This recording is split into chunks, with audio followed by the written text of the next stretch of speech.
안녕하세요, 보험신호등입니다. 2024년 말 기준으로 실손보험 가입자는 4천만 명이라고 하는데요. 조금 더 세부적으로 살펴보면 여기서 노년층을 제외하고 0세부터 60세 가까이까지 가입률이 평균 80% 정도, 그러니까 말 그대로 5명 중 4명가량은 실손보험을 가입했다라는 걸 확인할 수 있겠죠. 사실상 국가에서 운영하는 국민건강보험 다음으로 가장 많은 사람들이 가입한 제2의 국민보험이 아닐까 하고 생각이 되는데요. 이렇게 가입자 수가 많은 이유는 아무래도 혜택도 우수하지만 보험료도 저렴한 편이다 라고 생각을 하는데요. 하지만 많은 분들이 실손보험의 보장 비율 외에도 우수한 제도적 혜택이 있다는 걸 잘 모르고 계십니다. 이걸 잘 몰라서 혜택을 제대로 못 받고 있거나 불필요한 보험료를 내고 있는 분들도 분명 계시거든요. 오늘은 바로 실손보험에 숨겨진 혜택 4가지에 대해 알아볼 건데요. 잘 몰라서 못 받고 있던 혜택에는 어떤 것들이 있는지 잘 한번 확인해 보시고 해당되시는 분들은 신청하시기 바라겠습니다. 저희 보험신호등에서는 구독자분들께 도움되는 정보 매일매일 올려드리고 있으니까요. 구독과 좋아요 한 번씩 부탁드리고요. 실손보험에 숨겨진 혜택 첫 번째, 자기부담금 상한제부터 한번 알아볼게요. 우리가 병원에서 진료를 보고 병원비를 계산하면 진료비 영수증이라는 걸 받게 되는데요. 영수증을 자세히 들여다보면 병원비가 급여, 비급여로 나눠져 있는 걸 확인할 수가 있습니다. 이 중 급여는 다시 공단 부담금과 본인 부담금으로 나눠져 있는데요. 여기서 공단 부담금이라는 건 국가에서 운영하는 국민건강보험공단에서 부담해주는 의료비를 말하고요. 본인 부담금은 전체 급여 의료비 중 공단 부담금을 뺀 나머지를 말합니다. 그리고 비급여 의료비가 별도 항목으로 또 빠져 있어요. 내가 부담해야 되는 금액인 거죠. 실손보험은 여기서 급여 내 본인 부담금과 비급여 의료비를 보장해주는 보험 상품인 건데요. 보장해주는 금액은 언제 가입했는지에 따라서 차이가 조금씩 있어요. 일단 내가 실제 손해를 본 의료비에서 일정한 자기부담금을 빼고 돌려주는 방식으로 운영이 되는데요. 가입 시기별 얼마의 자기부담금이 공제되는지가 정해져 있다는 거죠. 일단 가입 시기별 실손 세대 구분은 설계사마다 회사마다 조금씩 다르게 보고 있기도 한데요. 그래서 저는 금융감독원의 보도 자료를 기준으로 세대를 한번 구분해 보도록 하겠습니다. 우선 2009년 9월 이전에 가입한 실손보험을 1세대라고 하고 2009년 10월부터 17년 3월까지를 2세대, 17년도 4월부터 21년 6월까지는 3세대, 그리고 21년 7월부터 지금까지 현재까지는 4세대 실손이라고 구분해 볼게요. 실손 세대 구분이 중요한 이유는 자기 부담률 때문인데요. 일단 1세대는 급여와 비급여 모두 다 100% 전액 보장을 해주는 보험이었어요. 그리고 2세대부터는 가입한 시점에 따라 또 자기 부담률이 달라지게 되는데요. 일반적으로는 급여는 10%, 비급여는 10%에서 20%를 공제하고 보장을 해줍니다. 3세대는 급여 10%, 비급여 20% 보장이고요. 4세대는 급여 20%, 비급여 30%를 보장하죠. 특히 3세대부터는 도수치료, 체외 충격파 치료, 비급여 주사제, 증식치료, MRI, MRA를 3대 비급여 항목으로 분류해서 자기 부담률을 별도로 30%씩 공제하고 보장을 해줬었어요. 3대 비급여에 대한 보장 비율은 3, 4세대 모두 동일하게 적용되고 있는데요. 예를 들어서 의료비로 급여 3천만 원, 비급여 2천만 원을 지출했다고 가정해 볼게요. 1세대는 전액 돌려받을 수 있었고요. 2세대는 급여 10%를 뺀 2,700만 원, 비급여는 20%를 뺀 1,600만 원, 총 4,300만 원을 돌려받을 수 있었어요. 3세대도 마찬가지입니다. 그리고 4세대는 급여는 20%를 뺀 2,400만 원, 비급여는 30%를 뺀 1,400만 원, 총 3,800만 원을 돌려받게 되죠. 그런데 제가 여러분들에게 한 가지 여쭤보겠습니다. 1년에 2, 3세대만 해도 300만 원, 400만 원 합쳐서 700만 원의 자기 부담금을 내야 하고 4세대는 600만 원, 600만 원 합쳐서 1,200만 원의 자기 부담금을 지출하게 되는 거죠. 이거 보장 충분하다고 생각하시나요? 1년에 700만 원에서 1,200만 원을? 사실 이건 단순히 수학적으로만 계산한 수치예요. 정말 저만큼 부담을 지출해야 한다면 실손보험을 4천만 명이나 가입하지 않았을 거라고 생각합니다. 실제로는 실손보험의 자기부담금 상한제라는 혜택이 적용이 돼서 실제 지출한 자기부담금은 2, 3세대는 700만 원이 아니라 400만 원이고 4세대는 1200만 원이 아니라 800만 원이 됩니다. 왜 그런지 한번 볼게요. 자기부담금 상한제는 입원을 해서 발생한 치료비의 자기부담금이 연간 200만 원을 초과할 경우 그 초과분을 돌려주는 제도예요. 2009년 8월 이후 2세대 실손부터 적용되는데요. 2세대 실손보험의 약관을 보면 자기부담금 10% 금액에 연간 200만 원을 넘으면 그 초과금을 보상한다 라고 되어 있어요. 그리고 그 의료비는 급여, 비급여 각각이라고 되어 있습니다. 즉 급여 10%, 비급여 20%를 공제하는 2세대라고 할 때도 의료비 5천만 원 중 계산대로 4,300만 원을 돌려받고 700만 원을 내는 게 아니라 급여는 200만 원, 비급여도 200만 원 합쳐서 400만 원을 납부하고 초과한 300만 원 마저도 돌려받게 돼서 난 총 5천만 원 중 4,600만 원을 돌려받게 되는 거죠. 물론 자기부담금 상한제가 완전 무결한 혜택은 아니긴 합니다. 급여, 비급여 각각 200만 원을 초과했다고 해서 전액 무조건 보장해주는 건 아니거든요. 실손보험마다 보장 한도를 초과하면 또 그 초과분은 내가 납부를 해야 되는 건 맞습니다. 그럼 보장 한도가 얼마냐? 실손보험의 입원 의료비 보장 한도는 5천만 원인데요. 내가 총 지출한 의료비가 5천만 원을 넘게 되면 그 금액에 대해선 사비로 지출을 해야 한다는 거죠. 한 가지 또 다른 점은 4세대 실손보험의 경우 얘기가 달라진다는 겁니다. 4세대 실손보험부터는 자기부담금 상한제가 적용이 되지만 급여 의료비에 대해서만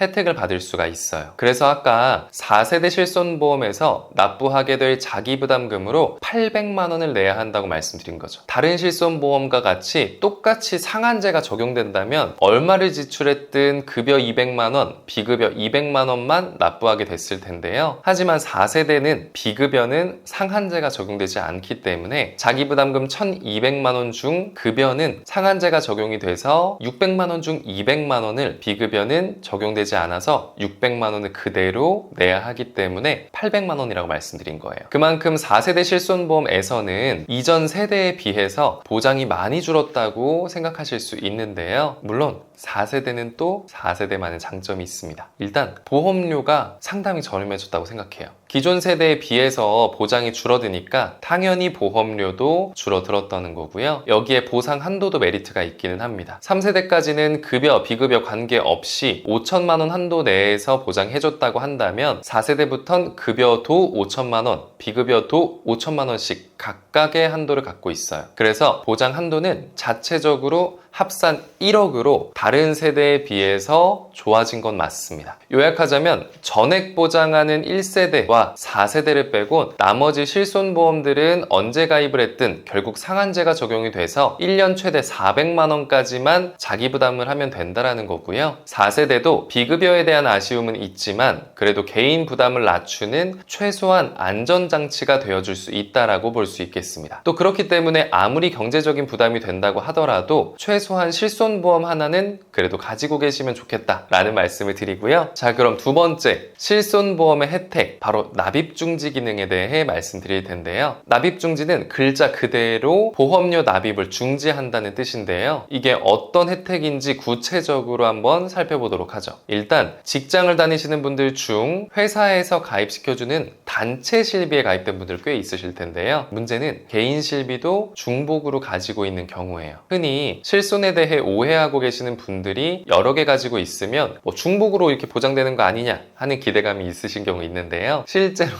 그렇지 않아요. 실손보험은 비례 방식으로 보장을 해주는데 이게 무슨 뜻이냐면 내가 실제로 손해본 의료비만큼만 자기부담금을 빼고 보장하는 거지 그 이상 돌려받는 경우는 없다는 거예요. 예를 들어서 내가 의료비를 2천만 원 지출했다고 볼게요. 4세대 실손보험으로 단체 실비, 개인 실비 이렇게 두 가지를 가지고 있어요. 중복 보장되는 개념이라면 급여로 계산했을 때 각각 20%를 빼면 되니까 단체 실비에서 1,600만 원, 개인 실비에서 1,600만 원 합쳐서 3,600만 원을 돌려받는 게 아니라 단체에서 800만 원, 개인에서 800만 원 합쳐서 1,600만 원을 그대로 돌려받게 되는 거예요. 이런 걸 비례 방식이라고 하는데요. 아니 그렇다고 보험료도 반반 나눠서 내느냐? 근데 또 그건 아니에요. 보험료는 단체 따로, 개인 따로 이렇게 두 배로 내면서 보장은 남들과 똑같이 받는 거죠. 그런데 중복해서 가지고 있을 필요가 있을까요? 당연히 없겠죠. 그래서 존재하는 게 바로 납입 중지 기능인데요. 2022년 12월 이전만 해도 중지할 수 있는 실손은 개인 실비뿐이었습니다. 다행히 23년 1월부터 단체 실비도 원한다면 납입 중지를 할 수 있어서 개인의 상황에 따라 중복 가입된 경우 하나를 납입 중지 시켜두면 되는데요. 이렇게 해야지 불필요하게 중복 보험료 부담을 줄이실 수 있습니다. 또 단체 실비를 중지한 경우 납입했던 보험료를 사후 환급까지 받을 수가 있죠. 그런데 하나를 해지하면 되는 거 아니냐라고 물어보실 수 있어요. 제가 해지가 아닌 납입 중지를 하라고 말씀드린 이유는 단체 실손의 특성 때문입니다. 단체 실비는 회사에서 가입해준 보험이 아니라 내가 퇴사를 할 경우 보장을 지원받지 못하는데요. 만일 내가 회사를 다니면서 개인 실비를 해지하고 단체 실비만 가지고 있었다고 볼게요. 그런데 피치 못할 사정에 의해 회사를 그만뒀어요. 그러면 실손은 모두 사라지는 신세가 됩니다. 실손보험을 가입하려고 했더니 이전에 청구했던 이력이 많고 병력 때문에 가입이 안 된다고 해요. 즉 단체나 개인을 중복해서 갖고 계신 분들이 멋모르고 하나를 해지해버릴 경우 향후 실손보험을 다시 준비하려고 할 때 제한이 생기실 수 있습니다. 또 이런 분들이 있을 수 있어요. 단체 실비만 가입되어 있고 개인 실비 자체가 없는 분들이 있어요.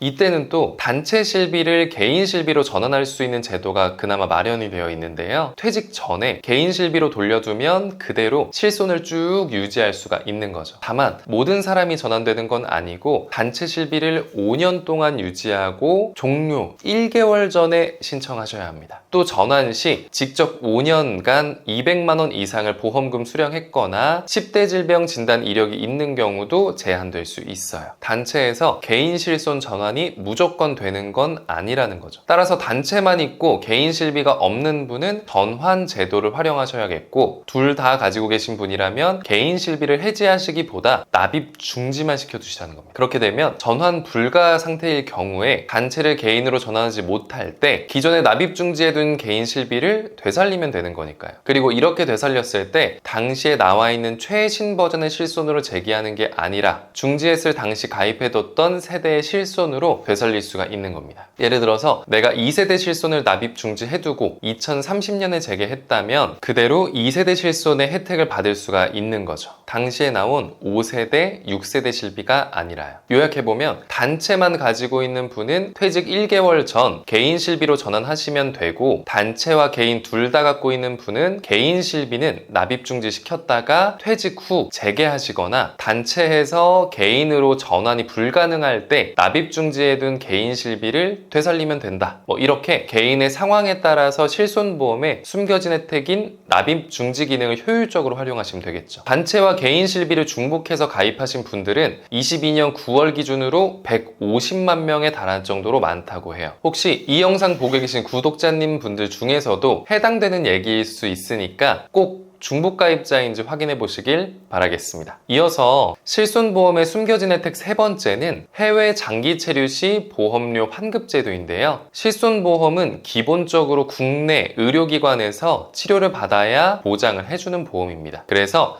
해외에서 치료를 받거나 의료비를 지출했을 땐 보장하지 않는 게 당연한 거죠. 단 2009년 7월 이전 1세대 실손에서만 해외 의료비를 50% 지원해주긴 했었습니다. 당시 1세대를 제외한 모든 세대의 실손은 해외 의료비를 지원하지 않는데요. 그런데 유학이나 해외 주재원으로 장기로 체류하시는 분들 중 괜히 해지했다가 국내에 돌아왔을 때 낭패를 볼까봐 두려워서 보험료를 외국에서 따박따박 납부하신 분들이 계실 이루어지고 있는 걸 알고 있는데요. 울며 겨자 먹기로 국내에 돌아왔을 때를 대비해 보험료만 계속 내고 계신 거죠. 이런 분들을 위해 2016년 1월 1일부터 해외 체류자의 경우 실손보험의 보험료를 납입 중지할 수 있는 제도가 시작됐습니다. 이 제도는 해외에 3개월 이상 체류한 분들은 실손보험료 납입 중지와 이미 납입한 보험료를 환급해 주는 건데요. 3개월 이상 해외에 체류했다는 사실을 입증하기 위한 출국 사실 증명서와 여권 사본만 제출하시면 간단하게 신청이 가능합니다. 또 실손보험을 가입한 회사에서 해외여행 보험을 가입한 경우 실손보험 납입 중지도 가능한데요. 따라서 현재 오랜 기간 외국 출장 중이시거나 유학 중인 유학생분들, 또 그런 자녀분을 둔 부모님들께서는 꼭 대상이 되는지 확인해 보시길 바라겠습니다. 본 광고는 심의 기준을 준수하였으며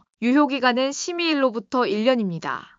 그리고 마지막, 실손보험의 숨겨진 혜택은 청구권 소멸시효 3년인데요. 실손보험은 보험금 지급 사유가 발생한 때부터 3년 이내에만 청구하시면 보장받으실 수 있습니다. 많은 분들께서 이걸 진짜 모르고 계시면서 병원비 지출을 할 때마다 바로바로 청구하시곤 하는데요. 만약 내가 평생 보험을 완벽하게 준비해서 더 이상의 가입할 이유가 없거나 하는 게 아니라 신규 가입을 앞두거나 리모델링을 고민 중이시라면 실손보험을 신중하게 청구하실 필요가 있습니다. 바로 향후 보험 가입에 발목을 잡힐 수 있기 때문인데요. 제 친구는 건강염려증이 있어서 가슴이 조금만 아파도 심장 초음파 검사를 한다거나 복통이 조금만 있어도 대장 내시경을 받는 친구가 있습니다. 결혼을 하고 아이가 생기니 의료비 걱정이 됐는지 제게 보험 가입을 한번 알아봤었는데요. 검사 결과 아무런 이상이 없다고 나왔었지만 바로 보험 심사가 거절당했습니다. 이유는 간단했어요. 2년 전에 받았던 심장 초음파 이력 때문이었어요. 특히 본인도 모르고 있었는데 당시 검사에서 보험금 청구를 위해 의사 선생님께서 써줬던 부정맥 소견이 가장 큰 이유였었는데요. 실제로는 큰 이상이 아니었지만 이걸 보험 청구하는 바람에 전체 보험사에 제 친구의 병력사항이 부정맥 의심 소견을 받은 사람으로 되어 있었던 거죠. 실제로 우리가 실손보험금을 청구하게 되면 전체 보험사가 공유하는 전산 내 청구 이력이 등록되면서 원하던 원치 않던 전체 보험사가 내 병력사항을 파악할 수 있는데요. 문제는 우리가 보험을 가입할 때 보험사가 내 과거 병력을 알려야 하는 고지사항에 해당하지 않았음에도 청구 이력 때문에 발목을 잡히는 경우가 있습니다. 표준 보험사 고지사항을 보면 3개월 내 병원에서 진단 확정 소견, 이상 소견, 입원, 수술, 투약, 질병 진단, 질병 의심 소견 그게 있는지, 1년 내 추가 검사 재검사 이력, 5년 이내 입원 수술, 계속해서 7일 이상 치료 또는 30일 이상 투약 이력을 확인하게 됩니다. 여기에 해당하지 않는다면 보험 가입에 큰 제약이 없어야 하는 게 사실인데요. 제 친구의 경우는 2년 전 이력이기 때문에 고지사항에 해당하지 않았음에도 불구하고 청구한 이력 탓에 심사에서 퇴짜를 맞게 된 거죠. 비단 제 친구뿐 아니라 보험 문의를 주신 일부 고객님들의 사례에서도 자주 찾아볼 수 있는데요.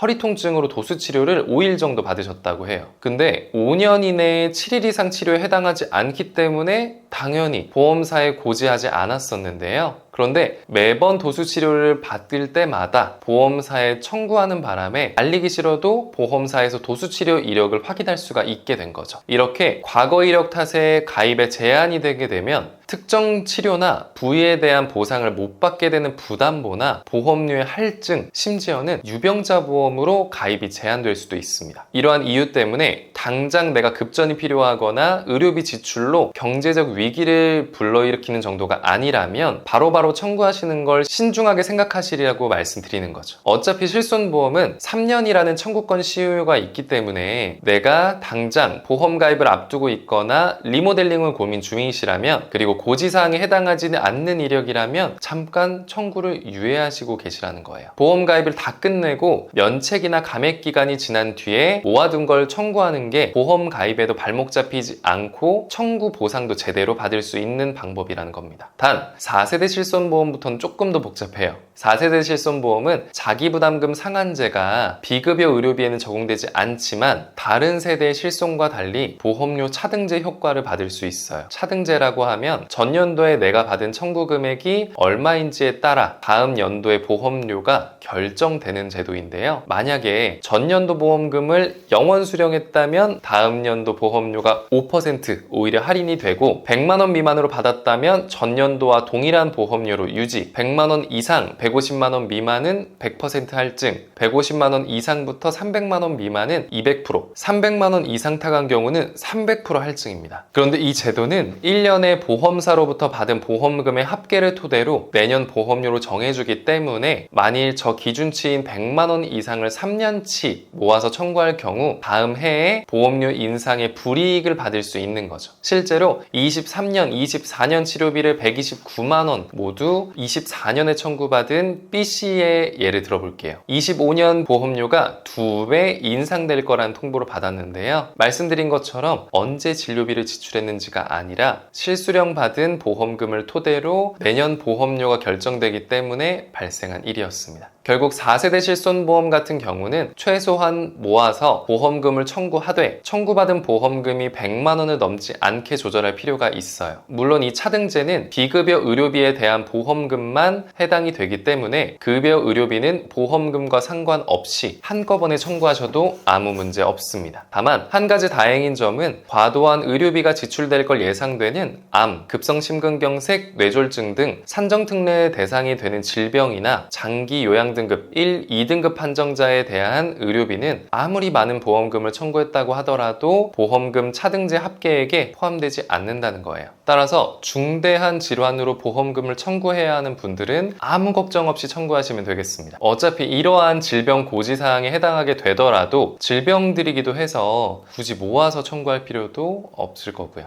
요약하자면 당장 보험금을 돌려받지 못하면 가세가 기우는 경우가 아니다 라고 하며 보험금은 3년 청구 시효를 상황에 따라 적절히 모았다가 한꺼번에 청구하는 게 유리할 수도 있다는 거고요. 단 평생 보험 가입할 일이 없어서 또는 중대한 질병에 걸린 경우는 바로바로 청구하셔도 된다는 겁니다. 만일 보험금을 모아서 청구하려고 하는 경우에는 4세대 실손보험 가입자분들은 비급여 보험금 100만 원을 넘지 않도록 주의하시는 게 좋겠고요. 지금까지 실손보험에 숨겨진 혜택 4가지에 대해 알아봤는데요. 첫 번째, 자기부담금 상한제 덕분에 과도한 자기부담금을 지불하지 않아도 된다. 두 번째, 단체 개인 실비 납입 중지 기능을 통해서 중복 가입 시 보험료 부담을 줄일 수 있다. 셋째, 해외여행 장기 체류자 납입 중지 기능으로 역시 불필요한 보험료 지출을 예방할 수 있다. 넷째, 청구권 3년 시효를 잘 활용해서 보험 가입 시 고지사항이 아님에도 괜히 알려져 있어서 가입이 제한되는 불이익을 막을 수 있다. 인데요. 실손보험 개혁안에 따라 보장이 줄어들고 있음에도 그래도 실손보험이 필수인 보험인 점은 아무도 부정할 수 없을 겁니다. 보장은 압도적이지만 보험료 문제로 고민 중인 1, 2세대 가입자분들은 재가입 주기로 5세대 강제 전환을 앞둔 3, 4세대 가입자분들, 현재 내가 가입한 실손보험이 불필요하다고 생각하시는 분들은 아마 없으실 거예요. 보험료를 줄일 수 있는 방법은 당연히 무궁무진합니다. 내가 모르고 있는 혜택도 있을 수 있고요. 괜히 특약들로 과도한 보험료 낭비를 하고 있을 수도 있는 거죠. 어떤 분야든 중요한 건 나에게 유리한 정보를 많이 알고 있는지가 아닐까 싶습니다. 보험신호등 유튜브 채널은 보험에 관련된 정보 매일매일 올려드리고 있으니까요. 다양한 정보가 필요하신 분들은 구독과 좋아요 당연히 부탁드리고, 또 저희는 불필요한 보험료 부담을 줄이고 최소한의 보험으로 최대한의 든든함을 느끼실 수 있도록 33개 보험회사의 객관적인 통계 자료를 분석해서 한 분 한 분 맞춘 합리적인 설계안을 제공해드리고 있으니까요. 언제든지 편하게 연락 주시고요. 오늘 영상 시청해주셔서 감사합니다. 다음에 다시 한번 찾아뵙겠습니다. 언제든 편하게 연락 주세요.